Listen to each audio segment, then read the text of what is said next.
you may ask, wearing your skepticism on your sleeve. I'm going to ask you to roll that sleeve up to help your heart feel its way through this one. It'll only take a minute, I promise. Just stay with me on this and try to imagine that we are all face down in a global petri dish that's lined with a slime so viscous that it weighs down our eyelids and it sucks in our vision. It'll take some work to peel those lids back and take stock of our surroundings. But be forewarned, when you do, it'll become more than a little apparent that we're all cultivated in a medium that oppresses women. Because as you're about to see, this shit is everywhere. And it's not just omnipresent. It's so damned persistent. You see, this patriarchal substrate's been growing Homo sapiens for 6,000 years. So much human possibility incapacitated by conventional rigidity that's growing male dominance in its stead and restricting the lives of 1 billion women and girls who've fallen prey to abuses. 1 billion, that's 1 in 3 in this medium of misogyny. But the keepers of the culture would tell you otherwise. Move along now. Keep moving. There's nothing to see. Yeah, right. Just business as usual inside this small container where we've been stuck for so long now that we hardly recognize the restriction, and let alone the fact that all that thrives in this red algae is opportunistic male privilege, smug entitlement, and too little accountability. Just men setting standards of institutionalized sexism, systematically rendering women as prey for their happy hunting. And we see this reflected every day from glowing screens and glossy rags depicting women as shiny shells, objectified, airbrushed, augmented, hypersexualized, and dehumanized. But one by one, we're beginning to see that we've lost more than enough women to formulaic assaults on our bodies and our minds. So much precious potential lying dormant and stuck to the bottom of this stiff little dish for millennia. It's time to recognize once and for all that 1 billion assaults equals 1 billion too many. And that on some level, sexism harms us every day. That we've all been deeply damaged by this culture of rape because women aren't here to serve sandwiches to men any more than they are to serve as objects, possessions, or containers for men to trash. And speaking of men, what if we measured their strength not by brute force, but by compelling, unwavering evidence of their compassion, respect, sensitivity, and support for the basic rights of all people? Which includes all of us, by the way. Whether red, yellow, black, white, or gray, regardless of gender or sexuality. This radical concept's simple, really. Women deserve the same rights, respect, safety, and opportunities that men enjoy daily. So you ask, how do we climb out of this petri dish? It begins when we call out this culture of rape, and men stand beside women, standing up to be counted instead of standing by. It begins when we work to free ourselves from this medium that confines and defines us.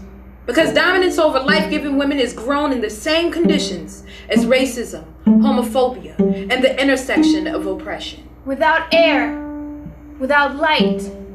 It begins when men and women work as allies to challenge everyday sexism, giving women space and respect on the street, and calling out every catcall you meet. It begins by challenging sexist jokes and cracks and objecting to objectifying women from our families to Bollywood to MTV. So we need you to join us. From untested rape evidence in Detroit to predatory video games targeting hyper-sexualized women. From misogynistic lyrics and ads that dehumanize women to predatory YouTube videos teaching men how to harass and assault. From tweets of football players celebrating their gang rapes of classmates from Steubenville and Maryville to frat boys slipping roofies into girls' drinks. You name the college. From 27,000 rapes in the military, where victims are blamed, harassed, and left without support, to college orientation chants that scream, SMU boys, we like them young. Y is for your sister. O is for oh so tight. U is for underage. N is for no consent. G is for grab that ass. From a man imprisoning a sex slave in Missouri to another drugging his girlfriend and branding her vagina in Arizona. From a woman raped and murdered for getting on a bus with her boyfriend to a 4-year-old girl raped by her school bus driver. From corrective rape to make a lesbian straight in South Africa to a pastor raping little boys to prevent them from being gay in the US. From Native American women sexually assaulted by non-Native men to teenage girls in Pakistan attacked with acid for rejecting advances. From selling child brides to old men, like the 8-year-old who died from internal injuries on her wedding night, to mutilating young girls' genitals, leaving them injured for life, scarred virgin goods who can never feel pleasure. It begins when we say enough to one Indian woman killed every hour because of a dispute over the price of her dowry. And we demand that every girl receives an education and the ability to head down a path of human possibility. We'll only climb out of this through collaboration, whatever our age or our gender, whether we are straight or LGBTQ. I am asking you to join us in crossing off each oppression, to raise your voices with us. We can help men learn that sexism's not a predatory game. We can assure victims that it's never their fault and they're not sluts to be shamed. It begins when we say we won't tolerate it. And we blow away every drop of this slime in which we sit, stopping its ability to perpetuate 6,000 years of this culture of rape, reducing it to nothing more than a cultural graveyard for people to visit and remember the suffering of those that once lived there. Without air, without light. This week, one of my Facebook friends used his status to compare telling his teen daughter to not go out in a sexy outfit to telling his son to not leave the keys in the ignition of his car. 3 people liked that. As a teen, I had a rough time at home and wanted to escape. I partied, I experimented, I was raped. I didn't talk about it. I was drunk. I was wearing a short skirt. And I was horribly, horribly ashamed. One night I went to a party with a boy I liked. I didn't know anyone there and realized quickly that there was much more than drinking going on. I was scared, but rebellious, and wanted to prove to this guy that I could hang with his pack. So I drank. And I drank, to the point where I was dancing up against a wall with another boy pressed up against me. I didn't care, I was having fun. And I felt beautiful because all the boys were looking at me. Until the police hammered on the door. Someone turned off the lights to give people a chance to run and to sweep lines of Coke off the coffee table. I remember laughing and then everything going dark. Someone grabbed my arm and pulled, and I stumbled along with them. Another man put his hand over my mouth and shoved me into their car. I struggled, but everyone was scattering, and I screamed, and not even the police heard me. They got in the car and drove away. Fast. We finally stopped at an empty car park. I still don't know where that was. I've driven around looking for it, hoping for some kind of healing. They told me what they were going to do to me and said I'd love it. I screamed and screamed and begged them not to. They told me to shut up or they'd hurt me, and I believed them. They hit the child locks on the doors and took turns raping me.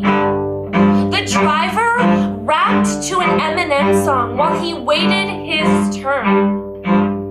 I tried not to cry too hard because that seemed to spur them on.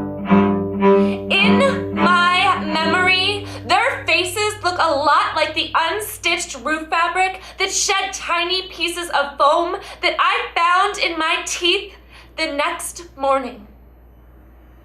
I tried to focus on anything but their eyes. When they were done with me, they stopped by the curb, unlocked the doors, and didn't say a word as I crawled out onto the pavement. They sped away, and I fell to the grass and started vomiting till there was only bile left. It never even occurred to me to tell someone. I wholeheartedly believed it was my fault. I was asking for it, just like the media says. I got drunk. I was dancing provocatively. I would have let him kiss me if he had tried. I put myself in that dangerous situation, so it was my fault, right? Wrong, wrong, wrong. I know that now. The only people to blame for what happened to me are the men who used my body like a blow-up doll. I never gave my consent, not once.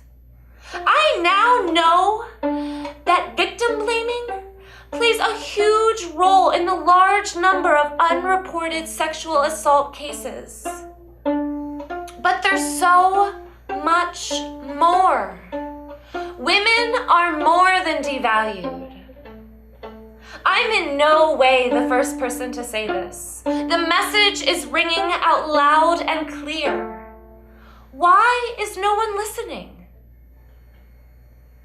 The second time, I was helping a disabled client into a taxi when the driver stuck his hand between my legs while he was helping me with her wheelchair strap. She didn't know what was going on due to her disability, and I thought it was an accident. Until we reached our destination and the driver got in the back seat and grabbed my ass. I got us out and raced inside where my coworkers were waiting for us to start a group physio session. I collapsed into tears and told them what happened. As I was waiting for somebody to come take over my shift, I remember sitting there shivering, continuously pulling on the neckline of my dress, wondering if it was too low, wondering if it was my fault for dressing nicely for work that day. The driver was arrested. He lost his job. Said it was an accident. No charges stuck. Later, I traveled to India where I was pinched, touched, and grabbed often. In the middle of the Goa post office, a man came up behind me, shoved his arms under mine, and grabbed my breasts. The surrounding men laughed. When I returned to New Zealand, I was walking down the street with my brother and his girlfriend in broad daylight. We stopped to help some tourists with directions, and I felt a hand slide down my back. I still feel sick at the thought of that slithering touch. I yelled to my brother, "That man just grabbed me!" My brother got out his cell phone to call the police, and I dissolved into tears, ashamed. Knowledgeable as I am about these issues, I still wonder at times what I'm doing wrong. For a while, I theorized that I was an attainable pretty. Enough so to be desirable, but not so much to be intimidating. I hate that I thought this about myself. I hate that there are still some sexual acts that I can't face, even with a trusted partner. I hate that I'm afraid of losing control, and I hate that I feel guilty for dressing nicely and getting male attention. Some small part of me still says, I'm asking for it. It's no wonder with the media blaming victims' dress, alcohol consumption, and poor judgment. But underneath, I know rapists lead to rape, period. I can no longer read these articles blaming women and not respond. My anger is with a society that encourages rape culture through patriarchal media, ignorance, and legislative and legal structures that continue to let women down and hold them responsible for their own assaults. And if speaking up gives others the strength to challenge those who perpetuate rape culture, then the fight continues. It's important. It doesn't happen everywhere else. It happens here. It happened to me. And we need to stop talking like it was my fault. So it's been 3 days since Uncle Jeff died. He rocked that old Mustang of his around the telephone pole. His funeral was today, and I still can't figure out how I feel. Unless numb is a feeling. My mom's pretty broken up though. That was her baby brother after all. My daddy said, it's a wonder the old drunken fool didn't take anybody else out with him. And that made my poor mama cry even more. Uncle Jeff moved in just before my 12th birthday, which was about 6 years ago. So I guess that would have made him 27 then. Daddy didn't want him, but Grandpa said we had to take him because he had been in so much trouble already with the drinking. You know, maybe my mom and dad could set a good example for him. You know, nice, stable family. Hard-working, God-fearing, and clean. My mom, she begged and she pleaded for my dad to let him move in. So, Uncle Jeff moved in. On the night of my 12th birthday, I remember we had all gone out to church. It was a Sunday. And Uncle Jeff came into my room really late, after everybody had gone to sleep. And he woke me up with his hands over my mouth. You know, I can still smell the beer and the cigarettes on him. And he started pawing at me and telling me, you're so pretty. You're such a big girl now. Uncle Jeff got a little present for you. But it has to be our little secret, okay? And I was never to tell anyone. Because if I did, no one would ever believe me. And they'd all get mad at me too for saying such things. So I had to be a good girl and just take it easy. And he promised it would feel real nice. Only it didn't feel real nice. It hurt so bad and I cried. And he kept holding me too tight and telling me everything would be just fine and that I was just so pretty and he had to do this thing, you see. And that if I didn't do it, he would have to do it with my sister. And God knows, Becky was only 9 years old. So I was the big girl, see? And I let him. Because I was afraid. And then I kept on letting him because I was ashamed. But mostly I let him for Becky's sake. Because my baby sister is the sweetest child in the world, and I'd do anything for her. Anything at all. Only this morning, she came into my room carrying this big old stuffed dog with her.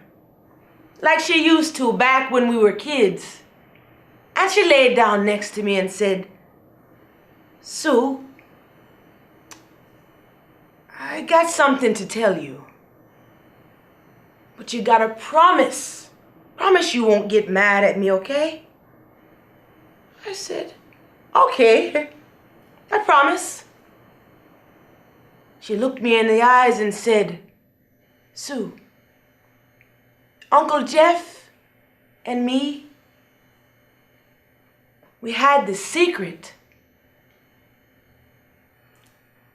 I'd like to take a moment to clarify the levels of rape as mansplained to us by our elected officials on Capitol Hill and around the nation. I'll use some of their knowing words to help you understand the categories of sexual assault. Ladies and gentlemen, what we have here is a rape advisory chart brought to us by our elected officials. Let's take a look, shall we? First and foremost, we have the gift from God rape, the mother of all rapes, because as a wise white male lawmaker informs us, when life begins in the horrible situation of rape, then that is something that God intended to happen. Next, we have legitimate rape. In the words of another fine, medically educated legislator, if it's a legitimate rape, the female body has ways of shutting that whole thing down. And of course, there's honest rape. As another state senator tells us, if it's an honest rape, that individual should go immediately to the emergency room. I give her a shot of estrogen. Oh, and of course, there's easy rape, because as a white congressman informs us, some girls, they just rape so easy. And of course, there is forcible rape, because clearly consensual rape exists. And last, but certainly not least, we have enjoyable rape.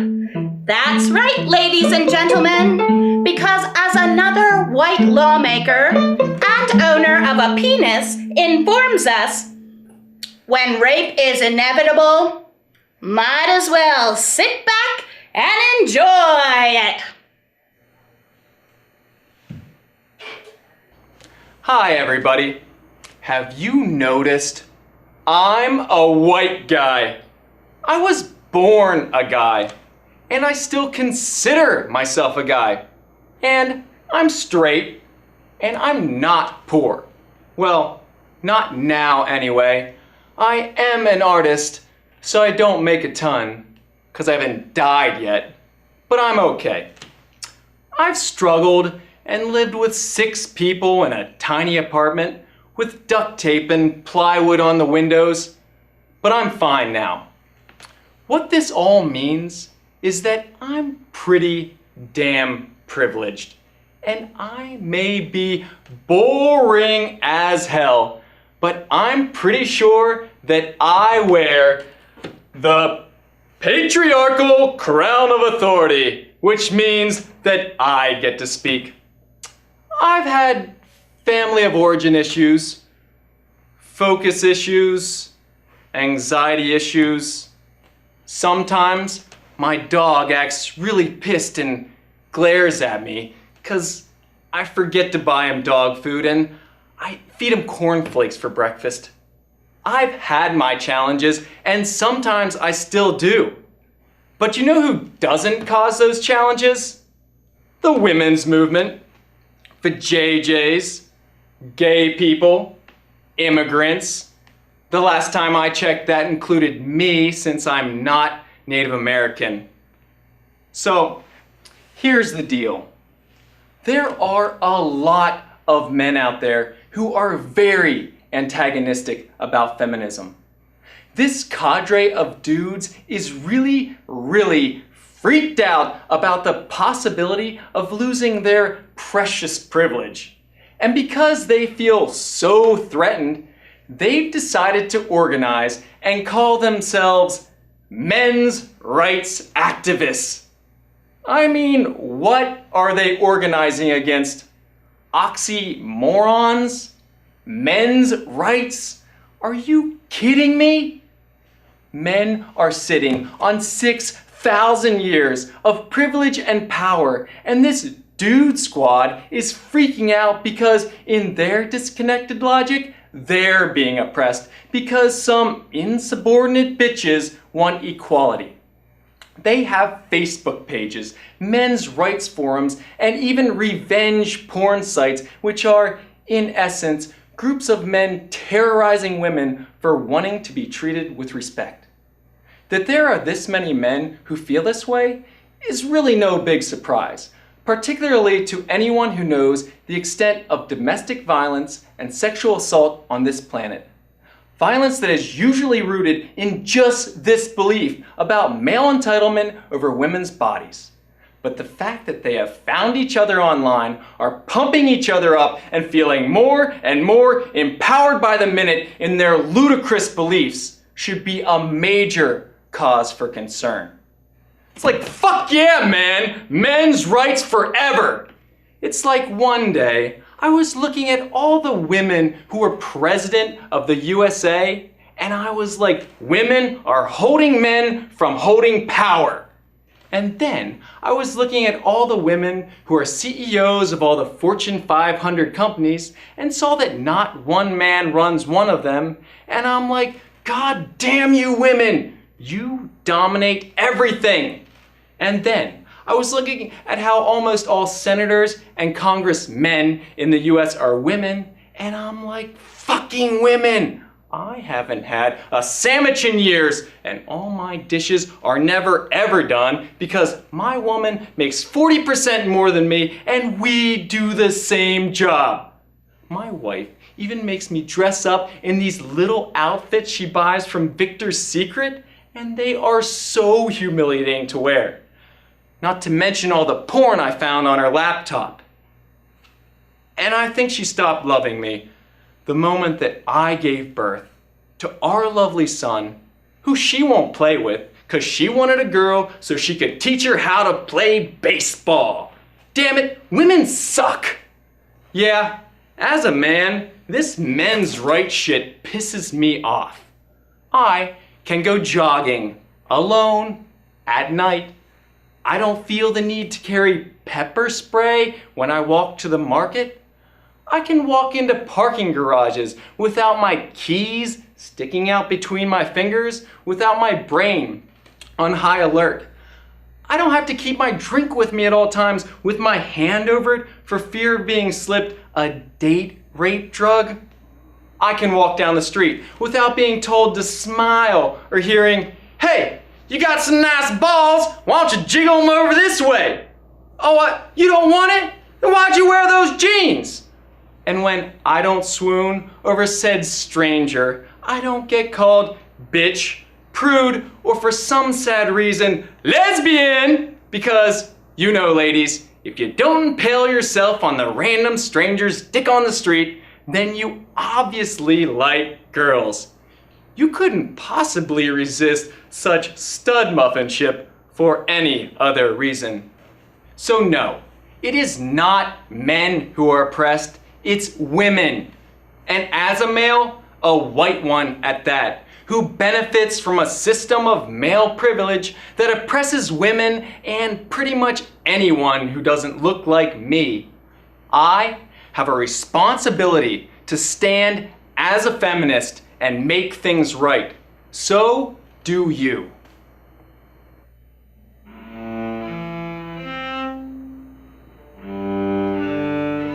I melt away as each appendage of mine slowly fades and decays, and I have been made.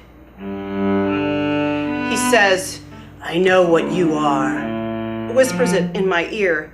I know what you have been doing. And maybe it is this moment I owe my dues to. Maybe it is this moment that taught me to freeze, turn cold and stone. I have hardened skin and sharp edges. I came into my own too late and too soon. If it wasn't for you, I wouldn't be breathing strong. In his arms, my breath faded and sputtered as I choked on my convictions, swallowing my innocence. After, I remember staring at my body. I thought there would be more blood or bruises. There should be marks, purple and pleading. This moment should be etched on my skin, raised, scarred tattoos forever showing. It should be apparent to the world. My body should tell this tale. I wanted to illustrate her, scream her. I want my hands to tell the story of her and my lips of our first kiss. When he grabbed me, when he saw the story on my lips, my arms should show his handprints. My neck and shoulders should tell of my protests. My abdomen and thighs, his persistence. My chest should show the wound that was left when he ripped my heart out from beneath my breasts and convinced me to never love a woman again. My jaw ought to show the need for his approval still. My legs should confirm how this is done over and over again by so many men to too many women. And at every bar, they approach me, not reading the tale of my body. It's always the same. He saunters over, pants bulging. No, I'm not interested. Come on. You can bring your girlfriend. And they touch, never thinking to ask, because society has fetishized me. Once I was asked, "What's sex without a man?" Good. It's good. Not forced. It's natural. Comfortable. But you haven't had the right man yet. I am not an actress in some director's fantasy. My breasts are real and my hair and nails too. I am not scripted. I have a voice and words. Yet they try and take them. They try to pull them from my throat with their hands, lips, and tongues, strangling. And they call it corrective. And now, every morning she turns to me, blue eyes clear, shining into flame. She kisses each invisible scar and breathes life back into this hollow frame. She heals this decay and gives me back a body. She stitches each leg and limb and fills my chest cavity with words and wishes and dreams of the future. So I cut my hair short and tattoo my skin. Each rebellion against gender norms propels me farther from him, from them. I pull away from every hand that grabs at me and tangles in my hair. I couldn't before. I couldn't walk away in fear of impropriety. But now I stand my ground. I stay. They can move for me. They can shudder at my wholeness as they attempt to tear me apart, separate each aspect of me and label them in boxes. I have no need to apologize for what you see. Do not attempt to quiet or correct me. 10 responses to the phrase, man up. 1, fuck you. 2, if you want to question my masculinity, like a schoolyard circle of curses, like a sword fight with lightsaber erections, save your breath, because contrary to what you may believe, not every problem can be solved by growing a pair. You cannot arm wrestle your way out of chemical depression. The CEO of the company that just laid you off does not care how much you bitch, and I promise you, there is no light beer in the universe full-bodied enough to make you love yourself. 3. Man Up. That's that new superhero, right? Mild-mannered supplement salesman Mark Man Strong says the magic words, "Man up!" and then transforms into the 5 o'clock shadow, the massively muscled, deep-voiced, black leather duster-wearing Superman who defends the world from, I don't know, feelings? 4. Of course, why fight to remove our chains when we can simply compare their lengths? Why step outside the box when the box has these bad-ass flame decals on it? We men are cigarettes, dangerous, and poisonous, and stupid. 5. You ever noticed how nobody ever says woman up? They just imply it, because women and the women's movement figured out a long time ago that being directly, explicitly ordered around by commercials, magazines, and music is dehumanizing. When will men figure that out? 6. Of course, the phrase man up suggests that competence and perseverance are uniquely masculine traits that women, not to mention any man that doesn't eat steak, drive a big truck, or have lots of sex with women, are nothing. Nothing more than background characters, comic relief, props more than anything. Though it does suggest that to be yourself, whether you wear skinny jeans, rock a little eyeliner, drink some other brand of light beer, or write poetry, will cost you. 7. So, how many boys have to kill themselves before this country acknowledges the problem? How many women have to be assaulted? How many trans people have to be murdered? We teach boys to wear the skin of a man, but we also teach them to raise that skin like a flag and draw blood for it. 8. Girl babies get pink socks. Boy babies get blue socks. What about purple? What about orange? What about green? What about cerulean, black, tie-dye, buffalo, plaid, rainbow 9? I want to be free to express myself. Man up. I want to have meaningful emotional relationships with my brothers. Man up. And I want to be weak sometimes. Man up. And I want to be strong when it isn't about physical power or dominance. Man up. I want to talk to my son about something other than sports. Man up. I want to be free to be who I am. 10. No. You silently broke me. Piece by piece, I crumbled in front of you. You made decisions for me that I could not yet decide for myself. To the state, I was still considered a child. How beautiful was my silence? They never asked.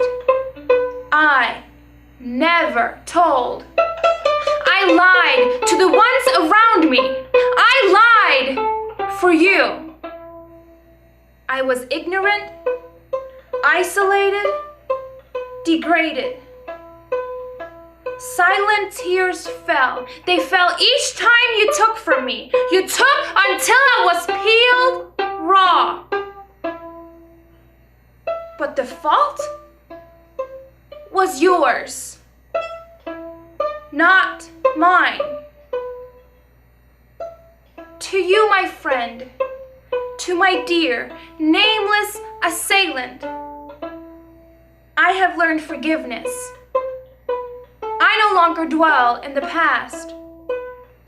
My story is no longer a wordless one. He deceives her. with seemingly caring conversation and flattery. So much so, she feels confident around him, safe to be alone with him. She begins to trust. And of course, there is attraction. Kissing ensues. But before she knows that things are moving quickly, she says no, softly. But she begins to explain her values.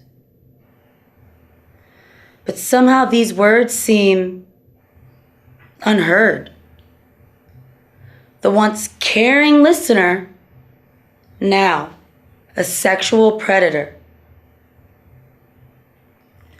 She is now beneath him. Suddenly, she is aware of his weight, of his strength, of his muscles. Internal panic arises as she tries to reason with herself, sorting through every possible outcome of the situation she is in. A thought crosses her mind. It may actually be better for her if she doesn't resist this.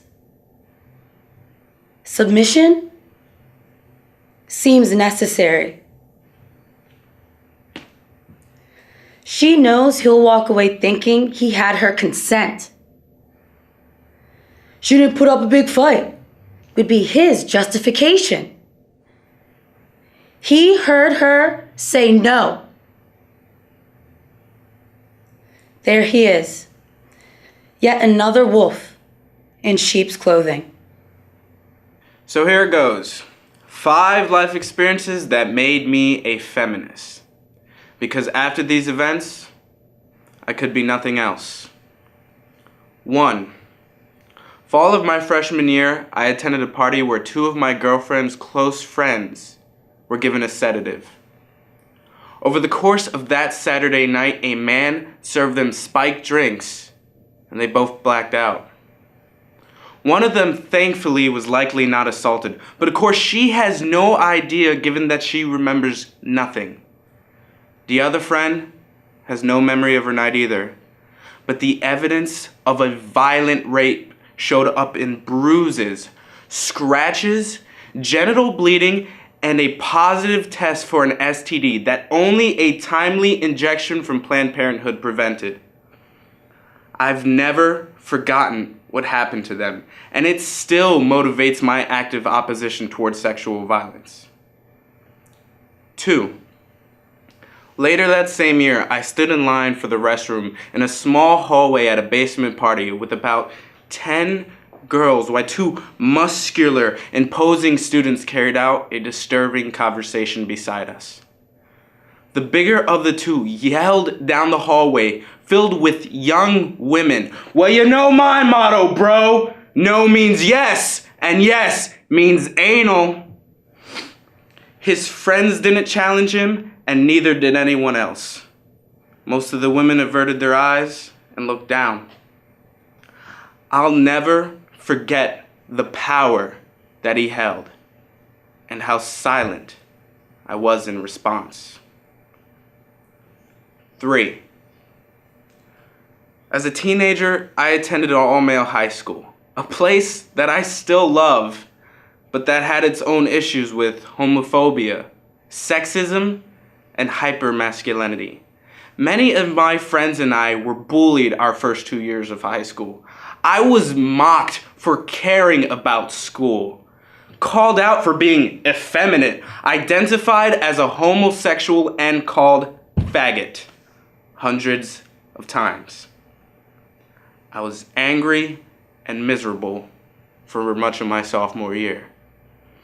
Now that I've studied gender, I've come to see the various hurtful ways in which masculinity is constructed and bullying encouraged. 4. At an off-campus party, a large male student pushed past my friend and shoved her into an open refrigerator. She fell into it, crashing into the drawers and stacked beer cans, and when she responded angrily, he looked down and sneered, "You're not cute enough for me to care." I am amazed how he can act without any fear for the consequences of his violence. I don't want to live in a world where gender violence is so normalized. And 5, I attended a party in Charleston, South Carolina, talking to my girlfriend when a drunken fraternity brother stumbled up to her and dropped something in her drink. Enraged, I yelled at him as his fraternity brothers crowded around us. My girlfriend convinced me to leave before our conflict escalated. But my last words were, "Do you think rape is a fucking joke?" His willingness to laugh about it proved that he did find rape to be a joke. In each of these instances, I was angry, scared, and bewildered. I had no idea what to do. I had a moral reaction, but no moral action with which to respond. Feminism gave me that solution. And for that, I am grateful.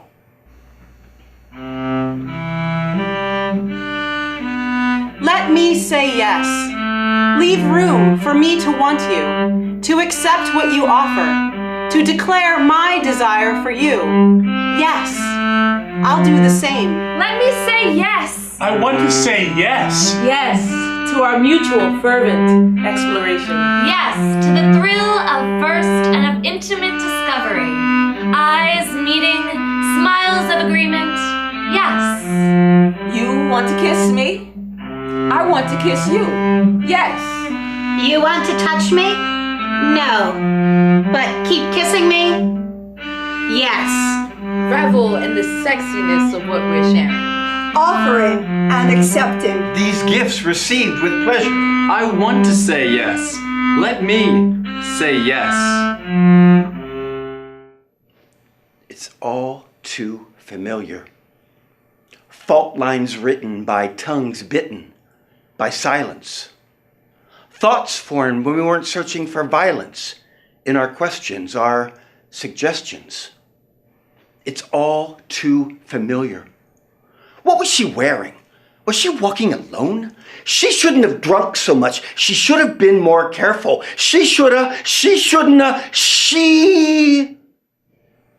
Like it was her fault.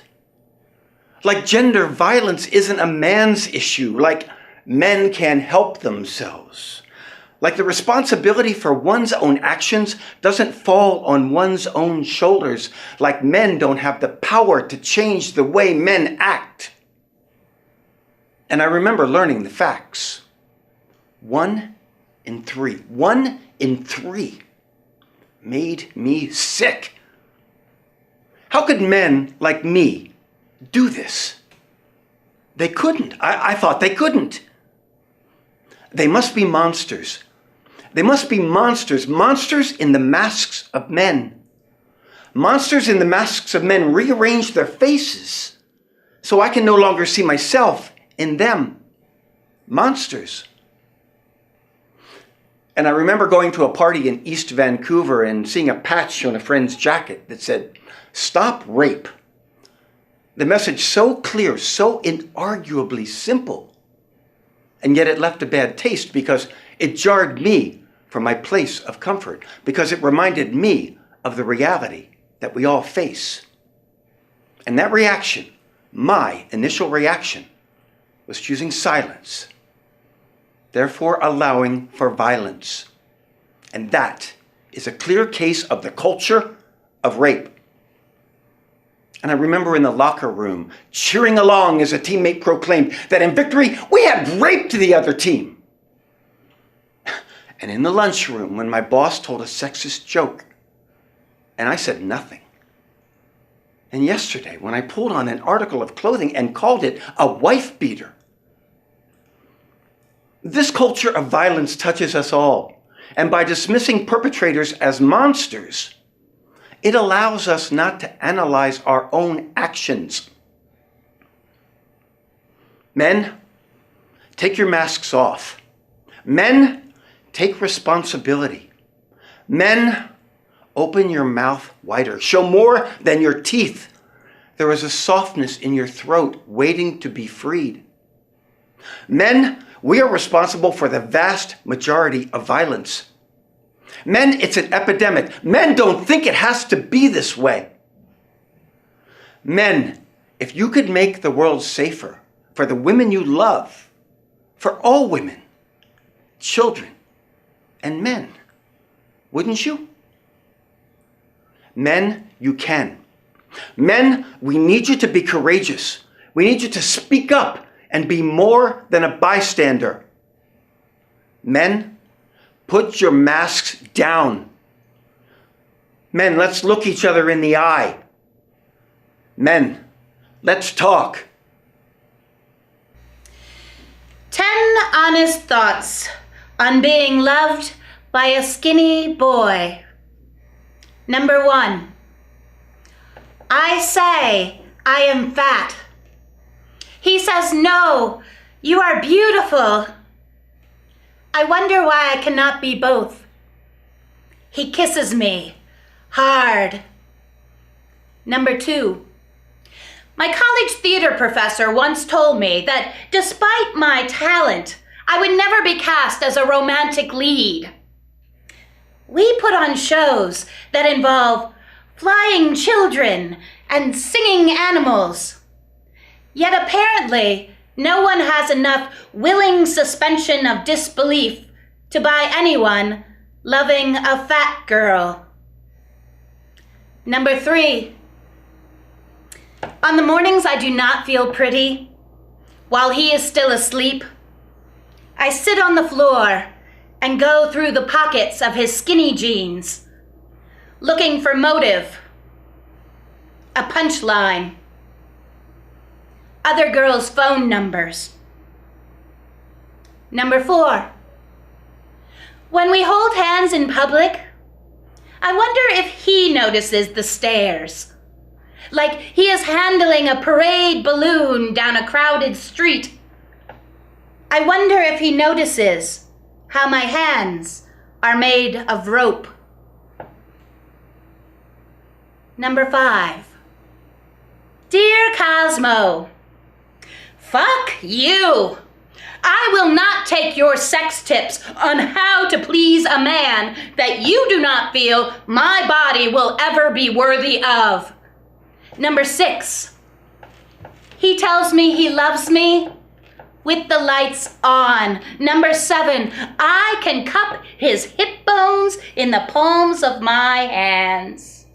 Feel his ribs without pressing very hard. Sip wine from his collarbone.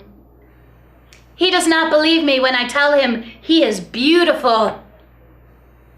I fear the day he does is the day he leaves. Number 8. The cute girl at the coffee shop assumes we are just friends and flirts across the counter. I spend the next 2 weeks replacing my face with hers in all of our photographs. When I finally admit this, we spend the entire night taking brand new photographs. He will not let me delete a single one. Number 9. The phrase, big girls need love too, can go die in a fire. Fucking me does not require an asterisk. Loving me is not a fetish. Finding me beautiful is not a novelty. I am not a novelty. Number 10. I say I am fat. He says, no, you are so much more. And he kisses me hard. The scene. 4:30 p.m. Friday. Intersection. at American Boulevard and 34th Avenue. You, middle-aged, dark hair, tan skin, driving a green SUV, and wearing the kind of red polo shirt you corporate douchebags love to wear on Fridays so you can easily transition from day to night. Assuming day is some generic but well-paid desk job and night is maybe a brief happy hour at Applebee's before heading back to the burbs and stopping to grab a Redbox DVD for the kids on your way home. Me, 20s, long hair, black fitted dress, gladiator sandals, and waiting at the intersection to catch the light rail. I know how it is. That quitting time whistle blows, announcing the weekend, and you get that rush of adrenaline that only comes on Friday afternoons when the whole world is your oyster, and all you need is the freedom to shuck it and some beer to wash it down. You make the minimum requisite small talk with your colleagues as you bolt for your car in the corporate wasteland parking lot and get excited at the notion of beating the traffic home. Maybe your classic rock radio station starts to play your favorite Creed song right as your engine turns on and you're feeling extra lucky.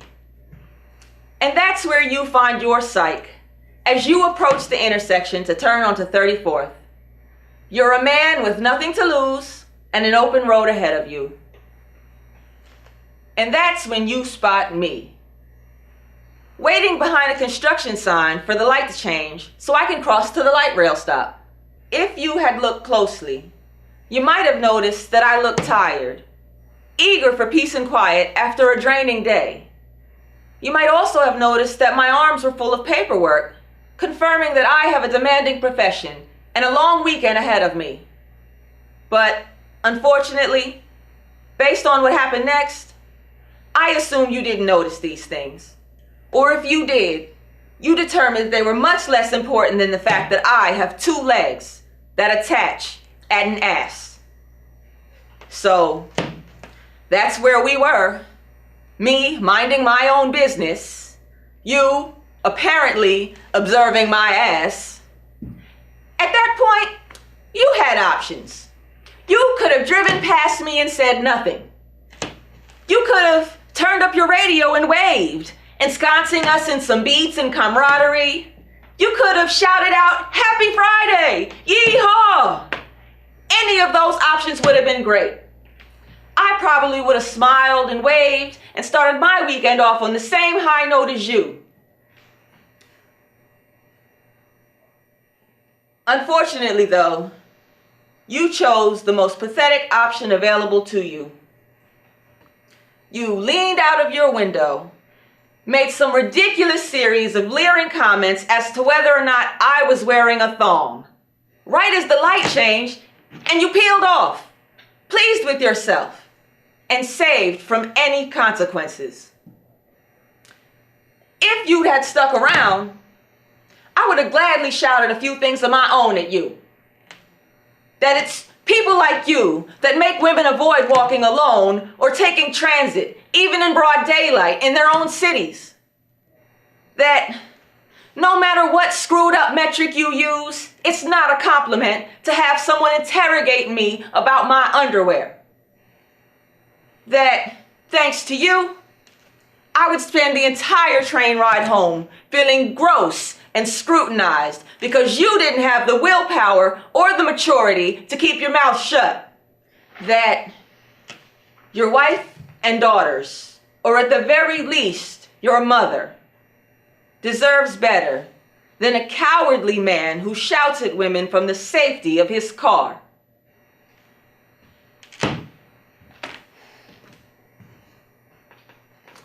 Let me make this abundantly clear to you and to the other men reading this. When you comment on a woman's appearance, you are not doing it for her. You're doing it for you. It's not some great way to make a woman feel sexy and appreciated. It's not flattery, even if you mean for it to be. The only thing that it is a great way for you to create a shitty power dynamic by which you have announced yourself as the arbiter of her value. And you've deemed her fuckable. And she is supposed to be happy or impressed by that? If you really find a woman beautiful, don't choose the juvenile, selfish route that makes her feel weird and you look like an asshole. Just take a deep breath, commit the image to memory, and get on with your life. My name is Amina. I want you to know I am not the only one. You think I left no legacy. You think I'm gone. But I'm right here with you. I thought someone would protect me. I thought my family understood that I could not marry someone who raped me. What kind of justice is it that sentenced me to marry the one who violated me? I had no way out. No way to escape. Who was my avenger? What kind of human rights commission allows a man who rapes a minor to go free if the victim marries her assailant? It will happen. Your hashtag Rest in Peace Amina campaign may have been the catalyst that forced Parliament to immediately act to reform the penal code. You sparked a worldwide outpouring of rage. And we, the women of the Arab Spring, know something of anger. Nusha Scali, our former Minister of Solidarity, Women, Family and Social Development, says people have to trust the new constitution. Women have to trust a dynamic and combative civil society, especially since the Arab Spring movement. But who was there fighting for me? She says His Majesty the King of Morocco is engaged in women's rights. Yet how am I to believe that? Where was he when I was being violated? Where was he the day I realized that the law protected my assailant? You know, the part of the penal code that allows a rapist, my rapist, to avoid prosecution and a long prison sentence by marrying me because I am a minor. Where was he that day? Is a 16-year-old girl worth nothing? Where were the men in my family? Where were they? I want my life to have meant something. But I am dead. The rape section of the penal code will be repealed. But I am dead. There are girls like me who will thank you for what you did. All of you did something big. The Twitter campaign rocked. Yes, we say things like that in the Arab world. And don't forget that we, the women of the Arab Spring, showed our sisters all over the world the meaning of courage. I took my life, and my soul will no longer be violated. The Commission of Justice, Legislation and Human Rights voted unanimously to repeal the rape section of the penal code. Be ready, Western world! Young Arab women will be filled with self-love, self-esteem, self-assurance, and more courage than you can imagine.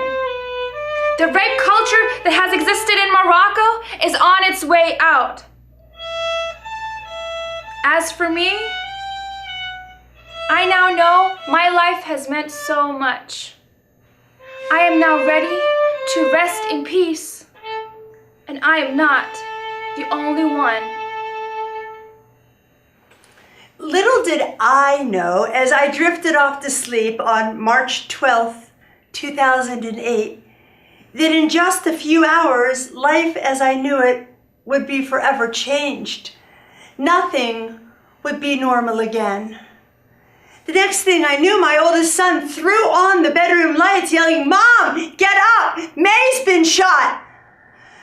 As I jumped from the bed, the meaning of his words had sunk in. My legs gave way, and I found myself on the floor with a strange and unfamiliar noise coming from my throat. before the night was over, that sound would become a very familiar and unwanted companion. In our desperate need to get to our daughter, my husband and I managed to reach the hospital before the ambulance arrived. We were immediately ushered into a room where we anxiously awaited May's arrival. And once again, I found myself on the floor with that unfamiliar sound pouring from my throat. Where was my daughter? Who shot her? Why didn't anyone know anything? The unanswered questions were racing through my mind. I was trying to hang on. Finally, after what seemed like hours, the door opened and I stood up to see a doctor wearing blue scrubs. His manner was very relaxed, even peaceful. He crossed his legs as he sat down, and immediately a calmness covered me like a blanket. The news couldn't be too bad. This man was very serene. How's May? When can I see her? Where was she shot? Who shot her? I threw one question after another at the doctor. Finally, he looked me in the eye and he said, "Your daughter has been shot in the head. Twice." The walls of the room began to close in on me. The pain in my heart was so overwhelming that it spilled into my body, and the agonizing weight of such news caused my legs to give out. And I found myself on the floor again, listening to that sound coming from my throat. Finally, I just rocked on the floor and said, "No, no, no." They were the only words I could say. After the worst of the pain had washed over me, I looked up at the doctor and asked him the question I desperately needed to know, yet feared. "Is she dead?" "No," he answered, "but the first bullet entered her head at the right temple and exited out the back. The second bullet entered just below the first and is lodged in her brain." In spite of such tragic news, the doctor's quiet, calm voice gave me hope. Surely he knew this dear girl was precious to me, and losing her would be worse than losing my own life. "What are you going to do?" I asked.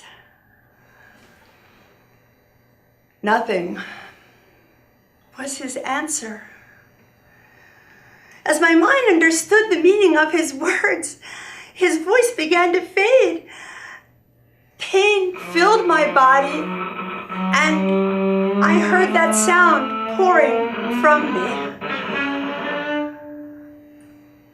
May Marie Davis died at 4:42 a.m., March 13th, 2008, at the age of 17.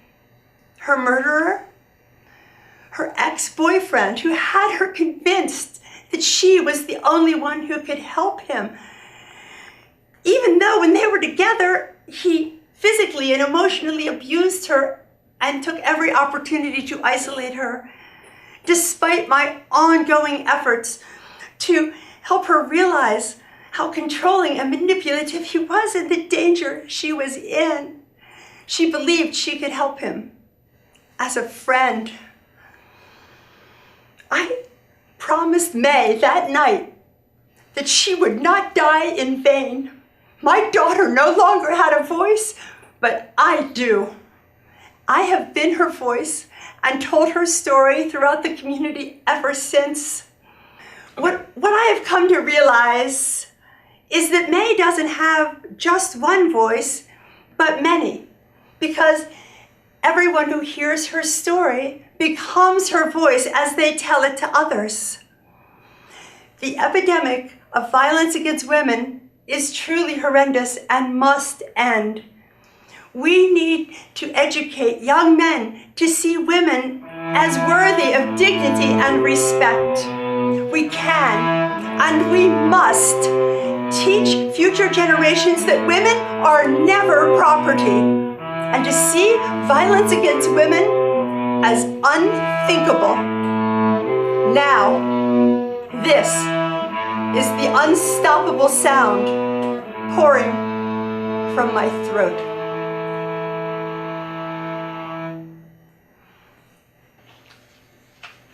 Hugh, man, it is the distinct shade of I, we, he, she, her, him, them, they, and us.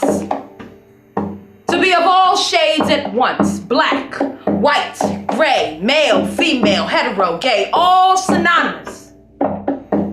An agreement between all men to blend, to bend, to mend, to become both us and them, to empathize, to sympathize, to shed a tear and watch it fall from every man's eye. It is to provide depth. To look beyond one dimension. To be a party to a second impression. To stifle reservation, a break from the separation. Ignorance is of no discrimination. So, for the sake of its disqualification, let us review the qualifications of a true Hugh man. Let color be a description, not a flawed man's depiction. Let there be no social conviction or group unforgiven. Let homosexuality be not a guilty plea. Let us not be judge or jury. Let us travel across oceans and seas with something other than ill will and weaponry. Let no religion go unblessed or worth less than the other. Must one always be superior or inferior to the other? So let it be Jewish hymn and African drum. Let it be those who praise God and those who don't believe it one. But most importantly, let us bear no effigy. Just promise. Woven into a disorganized pattern of torsos, arms, hands, legs, and feet. Absent of exclusivity, however partial to a shade. A unique shade. The distinct shade of I. We. He. She. Her. Him. Them. They. And us. So, how the hell do we transform life inside this petri dish that's grown rape culture for 6,000 years? It's going to take men following women's leads. It's not enough for us to be good guys. It's not enough to personally refrain from exploiting women, or even to be conscientious and respectful to women. These behaviors don't challenge patriarchy as a system of power.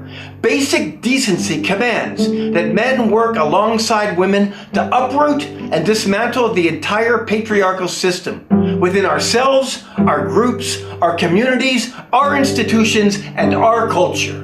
We must all prioritize issues that concern women and promote them to positions of leadership and power.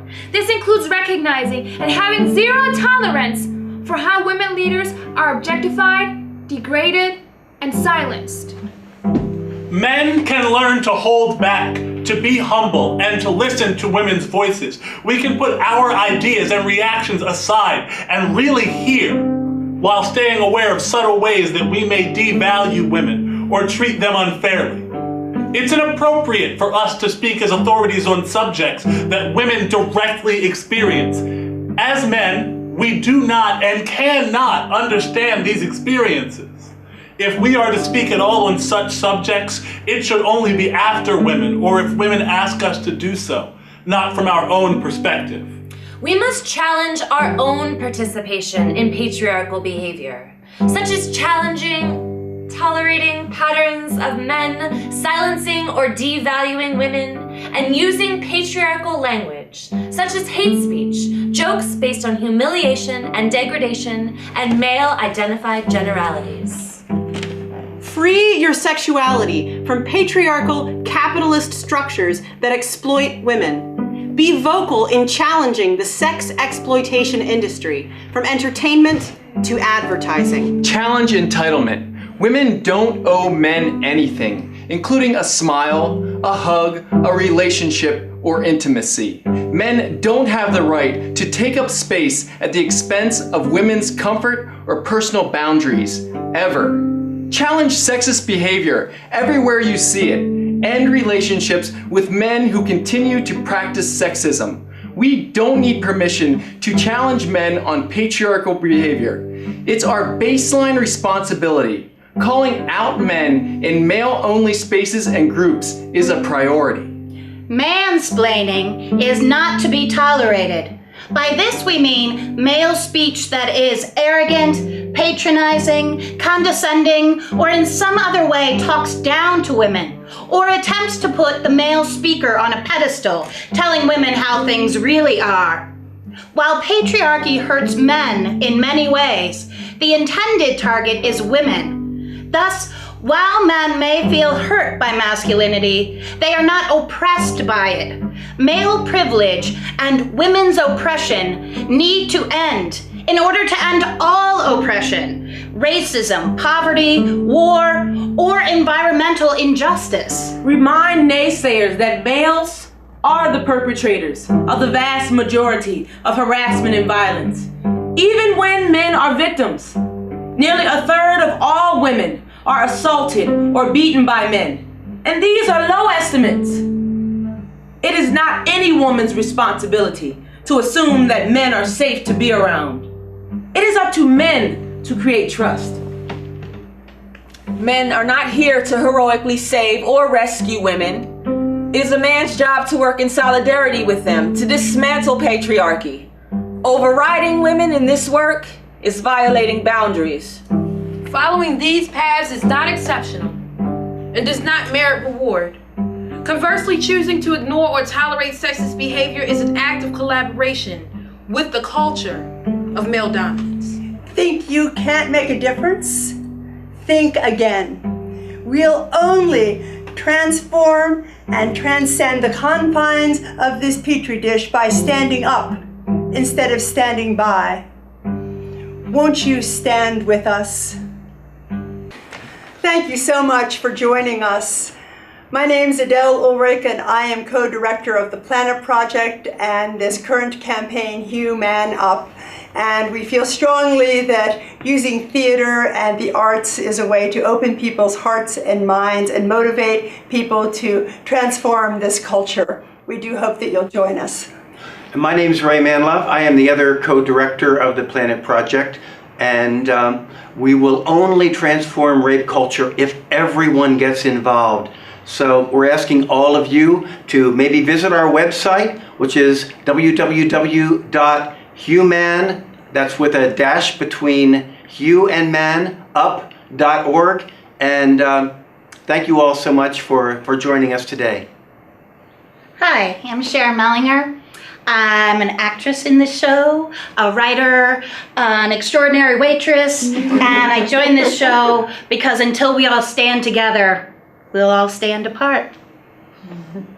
Hi everybody, my name is Case Humphreys, and I'm here because I feel very strongly for this cause. It's an issue that is everywhere, and it's something that we need to address. So I hope that you will stand with us and take part and make this movement as strong as it can be.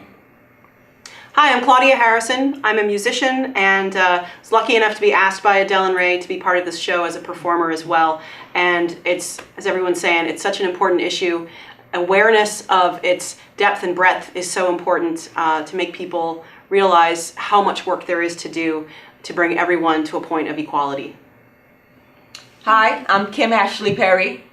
I'm finding it's my duty to stand up and talk about these things and encourage others, men especially, to talk about these things in every household for it to become a normal thing and for us to really make some changes. And that's why I'm here. Thank you. Hi, I'm Gracie Berry. I'm a therapist and a poet and a writer and an actress.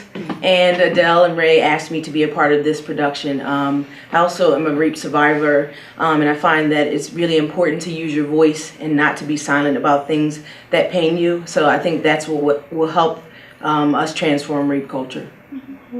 Hi there, my name is Sophie Broman. I'm currently a student, and I have a passion in my heart to continue this work throughout my life. And like everybody is saying, we have to stand together before we can see a change. So please join us and make a change. Hi, my name is Ismail Smith. I'm the Artistic Director of Theater for Transformation and a decade-long personal friend of Adele right here, way back to my teenage years. And I became involved with this project because I believe that every time men participate in sexism or let sexism slide, that we sacrifice our shared humanity and the civility of our society, and it's got to end.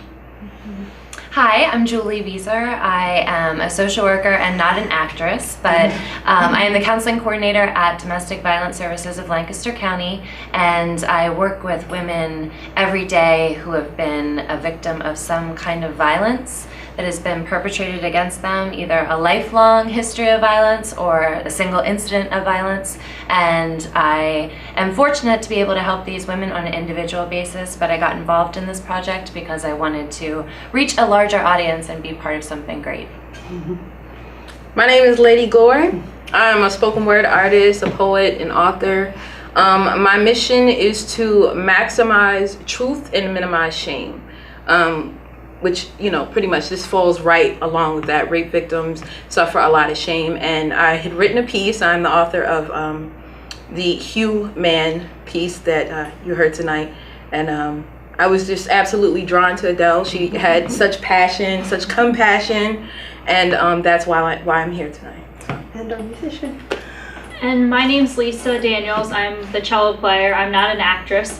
And I feel that there's many different ways to get involved with promoting ending rape culture. Even if you don't act, you can get involved with music or other methods of using your own talents.